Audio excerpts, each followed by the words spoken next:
Hola iglesia querida, ¿cómo están? Que Dios les bendiga. Una vez más aquí con ustedes, qué bendición.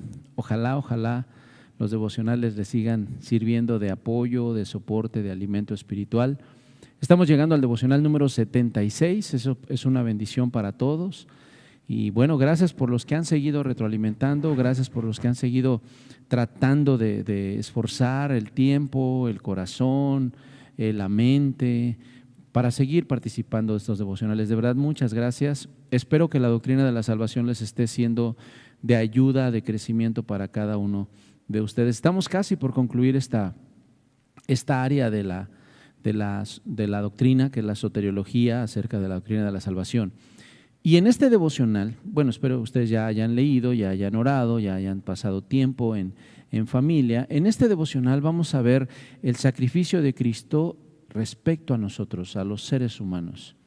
Ya hablamos que Él fue la propiciación, que Él fue la redención, ya hablamos del pago, ya hablamos de por qué salvarnos. Y vea usted esto, normalmente cuando hablamos de Cristo, nosotros pensamos que Cristo nos hizo un favor, pero en realidad Cristo vino a ponerse en nuestro lugar. En sí, el sacrificio de Jesús fue un sacrificio vicario por nosotros. ¿Qué es vicario? En lugar de, alguien que está en lugar de. Hoy en día en el mundo, en la tierra, el vicario de Dios o el vicario de Cristo es el Espíritu Santo.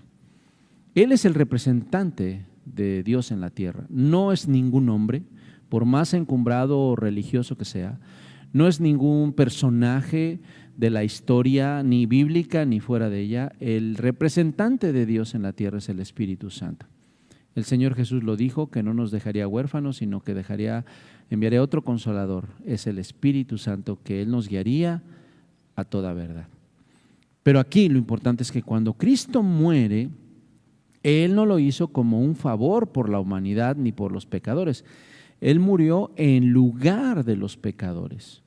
Vea usted lo que dice 2 de Corintios 5:21, por favor. 2 de Corintios 5:21. Dice la palabra de Dios: al que no conoció pecado, es decir, Jesucristo, por nosotros lo hizo pecado, para que nosotros fuésemos hechos justicia de Dios en él. Fíjese qué impresionante es que Dios haya hecho a Cristo pecado por nosotros. Es decir, todo lo que nosotros fuimos, todo lo que nosotros merecíamos, todo lo que nosotros estábamos separados de Dios, el Señor Jesús vino a sufrir por nosotros en nuestro lugar.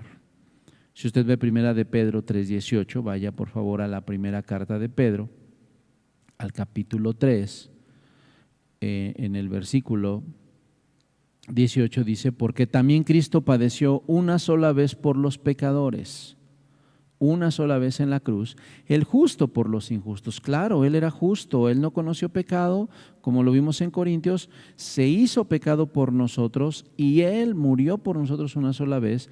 Dice, ¿para qué murió Jesús? Para llevarnos a Dios, siendo a la verdad muerto en la carne, pero vivificado en espíritu. Qué importante, hermanos, es que nosotros tengamos siempre claro el sacrificio de Jesús. No fue solamente para a ver si me libraba, fue porque Él en ese pago, en ese precio, en ese sacrificio, Él iba a pagar todas nuestras maldades, y por eso es tan importante que nosotros caminemos en Él, constantemente lo busquemos a Él. El sacrificio de Jesucristo ha venido a hacer que la salvación esté latente para todo ser humano. Ha venido a hacer que la salvación esté accesible para todo ser humano. Vayan al Evangelio de Juan, por favor.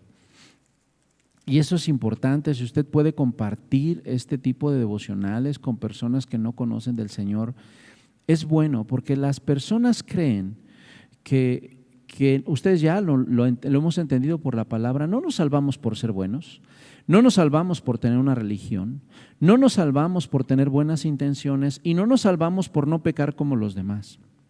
Nos salvamos solamente porque Jesucristo murió por nosotros. Y nosotros hemos puesto toda nuestra confianza y todo el perdón que pudiéramos recibir, nuestra confianza la hemos puesto en Jesucristo. Por eso dice la palabra de Dios en Juan capítulo 1, vea usted eso, en el versículo 9, está hablando de Jesús, está hablando del Verbo, aquella luz verdadera, es decir, Jesucristo, que alumbra a todo hombre, venía a este mundo, Dios venía a este mundo. En el mundo estaba y el mundo por él fue hecho, pero el mundo no le conoció. Dios siempre presente en su omnipresencia, pero además Dios creador, omnipotente, pero no le conoció. Y entonces tuvo que venir Dios mismo, encarnarse en la segunda persona de la Trinidad, y dice el versículo 11, estoy en Juan 1:11, a lo suyo vino y los suyos no le recibieron. ¿Quiénes eran los suyos? Usted ya lo sabe, esta nación elegida de Israel, esta nación escogida, eran los suyos, era su sangre, era su nación, era su raza, pero ellos no le recibieron. Por el contrario, ellos fueron en parte un conducto para llevarlo a la cruz y para que los romanos ejecutaran todo ese juicio en la cruz. Versículo 12, mas a todos los que le recibieron, a los que creen en su nombre, les dio potestad de ser hechos hijos de Dios. Nosotros, hermanos, esa es la fe que tenemos, que cuando nosotros venimos a Cristo y nosotros abrimos nuestro corazón, mente, vida, todo nuestro ser al Señor, entonces nosotros pasamos a ser hechos hijos de Dios. No se le olvide a usted nunca eso. Usted no es hijo de Dios por nacer en una casa cristiana. Usted no es hijo de Dios porque fue un niño que se portó bien. Usted es hijo de Dios solamente por creer en Jesucristo y abrir toda su vida y su corazón a la obra de Jesucristo. Vea lo que dice el versículo 13. Los cuales no son engendrados de sangre, es decir, no nacieron en un ambiente de Dios, ¿no? ¿Eso es bueno? Sí. ¿Es importante? Sí. Pero eso no nos da la seguridad a nadie. No son engendrados de sangre, es decir, no es porque tu familia conozca a Dios. Tú y yo necesitamos conocer a Jesucristo directamente. No es de voluntad ni de carne, o sea, tampoco es porque tengas las capacidades, no es porque tengas las posibilidades o como se los decía, porque tú te supiste portar bien, porque tú supiste hacer cosas buenas. No es de voluntad ni siquiera de una persona, ni siquiera porque alguien te diga, usted es hijo de Dios porque es una chulada de persona, usted es hijo de Dios porque hace esto. No, sino que es por voluntad de Dios. Por eso dice, ni de voluntad de varón, sino de Dios. Cuando somos hijos de Dios, cuando llegamos a Cristo, es por voluntad únicamente de Jesús. Y su sacrificio en la cruz es alcanzable por todos, claro, todos aquellos que vienen a Jesús, creen en Él, le reciben, caminan con Él y viven para Él. Vea lo que dice en Juan capítulo 3, versículo 16. Porque de tal manera amó Dios al mundo, que ha dado a su Hijo unigénito para que todo aquel que en Él cree no se pierda, mas tenga vida eterna. El Padre dio a Jesús por amor de todos nosotros, por amor de toda la humanidad, para salvación de toda la humanidad. ¿Cuál es el requisito? Venir a Jesús. Vea el versículo 17, porque no envió Dios a su Hijo al mundo para condenar al mundo, sino para que el mundo sea salvo por Él. Nosotros venimos ante Cristo porque sabemos que en Él encontramos la salvación. La única salvación que podemos tener está en Jesucristo, la salvación eterna. Jesús no vino a condenar al mundo. Jesús no vino a hacer que el mundo se perdiera, al contrario, Jesús vino a rescatar a este mundo que estaba ya perdido.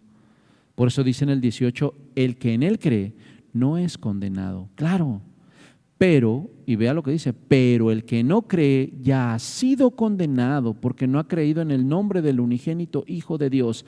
Este mundo y usted y yo íbamos a la condenación directamente por todos nuestros pecados efectuados, imputados y clarificados en nuestra vida, en nuestros pensamientos y en nuestro corazón. Pero cuando encontró Jesús la cruz, dio la posibilidad para que todos nosotros fuéramos salvados. Pero el que no cree sigue en ese camino de condenación. El que no viene a Cristo sigue en esa vida de condenación. Versículo 19, y esta es la condenación, que la luz vino al mundo, Jesús, y los hombres amaron más las tinieblas que la luz, porque sus obras eran malas. Escúchame bien, Dios no salva a todos. Dios salva a todos aquellos que vienen a Jesucristo. Y eso usted y yo lo debemos de entender. Cuando venimos a Cristo encontramos salvación. Si no queremos nada con Jesús, la condenación sigue presente en nuestra vida. Y si armamos más las tinieblas que la luz porque nos gusta hacer cosas incorrectas, entonces la condenación está clara en nuestra vida. Dice el versículo 20, porque todo aquel que hace lo malo aborrece la luz y no viene a la luz para que sus obras no sean reprendidas. Por eso hay muchas personas que se resisten a venir a Jesús, porque se dan cuenta de que no quieren dejar ese estilo de vida pecaminoso, y Jesús lo que nos está llamando es: ven a mí y yo te voy a ayudar a vencer sobre toda esa oscuridad, sobre toda esa maldad. Por eso dice el versículo 21, mas el que practica la verdad viene a la luz para que sea manifiesto que sus obras son hechas en Dios. Hermanos, nosotros tenemos en Jesucristo nuestro representante. Nosotros tenemos en Jesucristo nuestro abogado. En Jesucristo nosotros tenemos quien nos dé vida y vida eterna. ¿Ok? Bueno, este devocional lo vamos a terminar aquí. Si usted me hace favor y usted me diga, ¿en lugar de quién murió Jesucristo? ¿En lugar de quién murió Jesucristo? ¿Le parece bien? La otra pregunta que quiero que conteste es: ¿qué se hizo? De acuerdo a 2 Corintios 5:21, ¿qué se hizo Jesús por nosotros? ¿Qué hizo Él en la cruz? ¿Qué se hizo Él? ¿Qué tomó? ¿Qué lugar tomó en la cruz por nosotros? Ahí lo dice 2 Corintios 5:21. ¿Está bien? ¿Le parece? Y la tercera, por favor: ¿por qué los seres humanos no quieren venir a Jesús? Lo puede ver en Juan 3.